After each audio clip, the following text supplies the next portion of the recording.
Ninan, welcome to the briefing, and please, you have the floor on UNAIDS report. Thank you, Stefan, and good afternoon. Thank you for joining us today for this briefing. The UNAIDS report, Power to the People, this one, was launched earlier today in Nairobi, Kenya, by the Executive Director of UNAIDS, the new Executive Director of UNAIDS, may I add, Winnie Banyanyima. And the report is our World AIDS Day report for 2019. The report is entitled Power to the People, and that speaks to the fact that ensuring that people and communities have the power to choose, to know, to thrive, and to demand is the key to ending AIDS. We have a few game-changing approaches, such as medicines to prevent HIV, PrEP, integration of contraceptive services with HIV testing, viral load suppression, harm reduction, and comprehensive sexuality education gives people the power to protect themselves from HIV, and for people living with HIV, the power to thrive. I just want to give you two sections of our report. First, I'll give you the global HIV epidemic update. So, currently we have 37.9 million people living with HIV, of which 36.2 are adults and 1.7 million are children. Around 79% of all people living with HIV know their status. 8.1 million people do not know. Since the beginning of the epidemic, 74.9 million people have been infected. And as of June 2019, this is new data, we have 24.5 million people accessing ARVs. In 2018, it was 23.3, and in 2010, it was 7.1. So this accounts for about 62% of all people living with HIV are accessing treatment.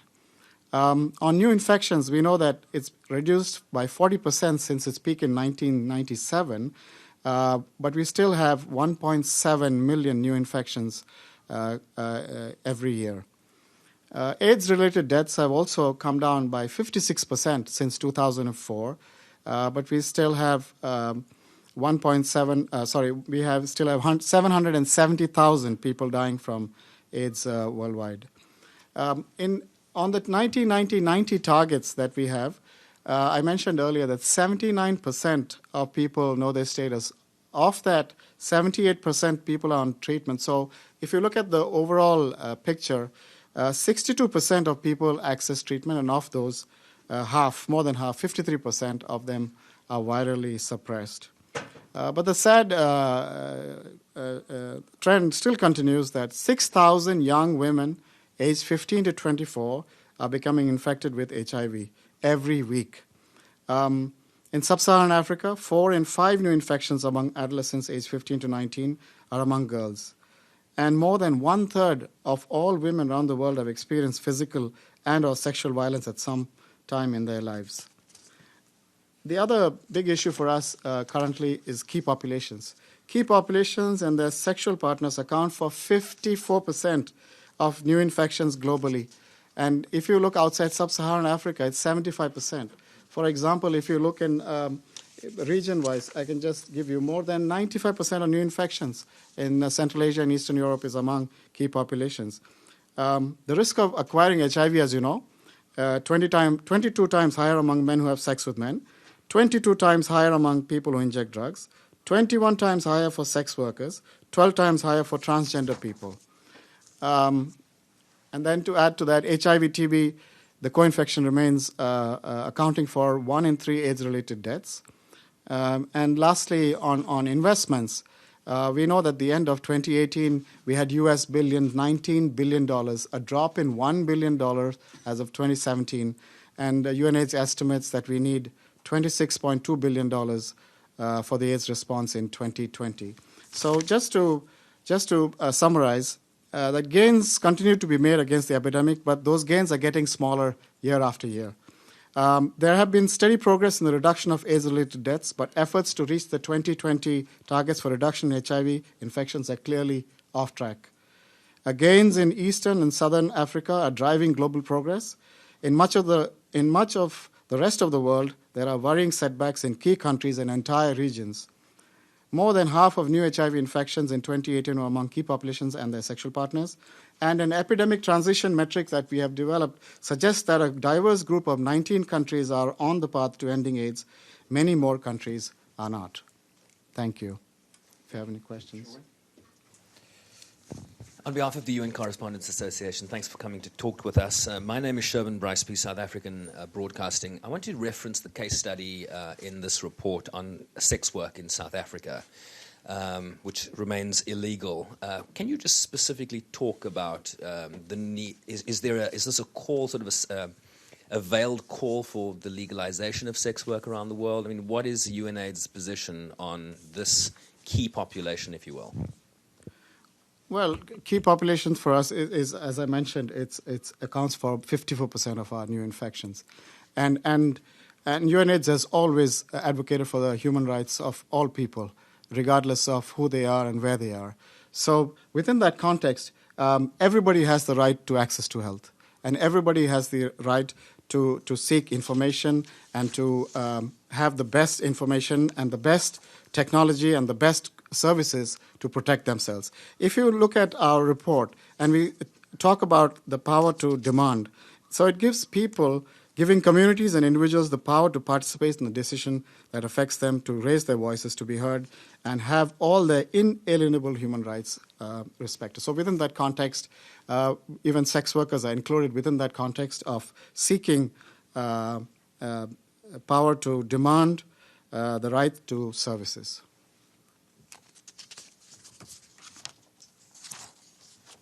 Could you also, I guess this is an interview, could you talk about the 19 countries you say on the path to zero? What was it?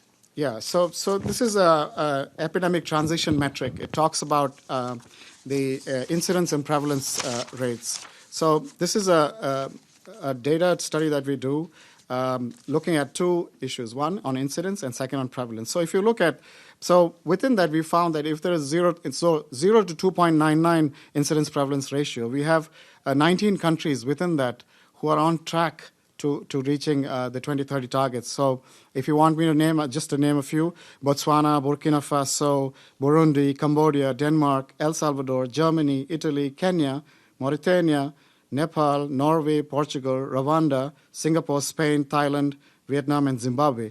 Then we have another section of many countries which are in the incidence prevalence rate of 3.0 to 4.99, and your country, South Africa, is part of that group. So South Africa is actually, the southern part of Africa is really making a lot of progress compared to the rest of the world.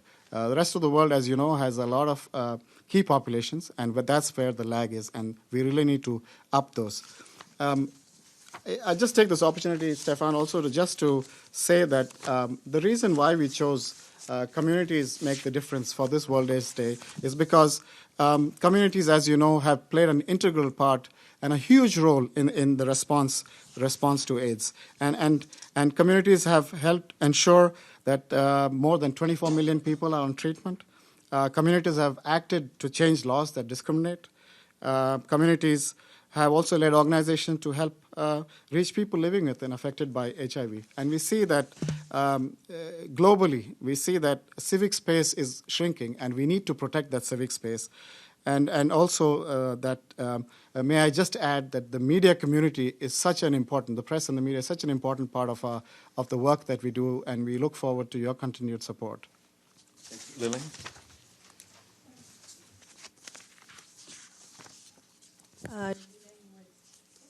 Dealing with Feature Story News and CGTN. You mentioned worrying setbacks in key countries and entire regions. Can you elaborate on what these setbacks are and which are these key countries of most concern for you? Yeah, I'm just trying to get you the correct data. So, for example, if you look at, like I mentioned, most of the progress is coming from Eastern and Southern Africa. Outside of these are countries which have a huge key populations where they are not being addressed. For example, more than 95% of new infections in Eastern Europe and Central Asia coming from key populations. 95% of new infections in Middle East and North Africa. You have 78% of new infections in Asia and the Pacific coming among key population groups. Even here in the Western and Central Europe and North America, it's 88%. So addressing key populations is what we need to do. If you look at our report, there are basically 3-4 things that are different. The first thing that you find very different is that this report talks about all the key barriers and the gatekeepers that are existing in the world towards the epidemic. The second is that we need to reduce the time gap between the time you are tested, that you know that you're HIV positive, and that you access treatment. In many countries, it takes about 4 years before people start taking treatment or they know that they're positive. And so that really puts a big pressure on new infections. And third is we need to find all those missing young children that are not on treatment. So these are some of the key differences that you find in this report. The other one I already mentioned, that we have 24.5 million people on treatment, which is fantastic, but we're still off target for the 2020 where we had said we would reach 30 million people. So, Thank you. Thank you. Lenka White with the Mainichi. I wanted to ask you mentioned about new technologies. So what, for example, are the new technologies for the 2019? And how is the UN involved in concrete terms, for example, in research and development, or what do they do? Thank you. Yeah, I mean, there are many UNAIDS partners, UNAIDS and its co-sponsors partners with many civil society groups to continue work on vaccines and continue work on other technologies. But currently, at the moment, ARVs continue to be our biggest area of work. We also have PrEP. PrEP is available in many of the developed countries, and that's where a lot of the new infections are being stopped through. It's available under insurance, of course, in developed countries, but not in developing countries. We know that viral load suppression.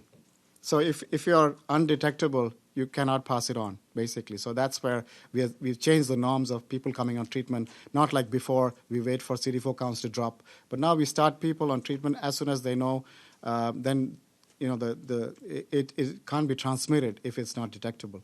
So some of the new things that we have, of course, is PrEP is a big one for us, but ARVs continue to be a thing. But the main thing is that we need to focus on prevention, because treatment is, it's whole life.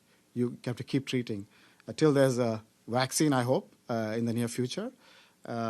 Prevention is the big key, especially among young people, and to prevent that. I want to talk a bit about PrEP. How is PrEP changing people's behavior once they're on it, right? Especially in the key community like the gay community, a key population. We talk about prevention. Can you just, it's changing how people are interacting? I mean, the term itself, pre-exposure prophylaxis, talks about people who know that they are who are likely or are in danger of getting infected, or feel that their behavior may get them infected. So it's a preparatory aspect already. So people know that they can be protected. So they use those medicines. As I mentioned, it's not a cheap drug, but it's available under insurance in many parts of the world. And a lot of the new infections, if you like, in North America and Central Europe, Central and Western Europe, are actually prevented by PrEP. Thank you very much. Thank you. Thank you, Steph. Sorry, Nick, keep you waiting.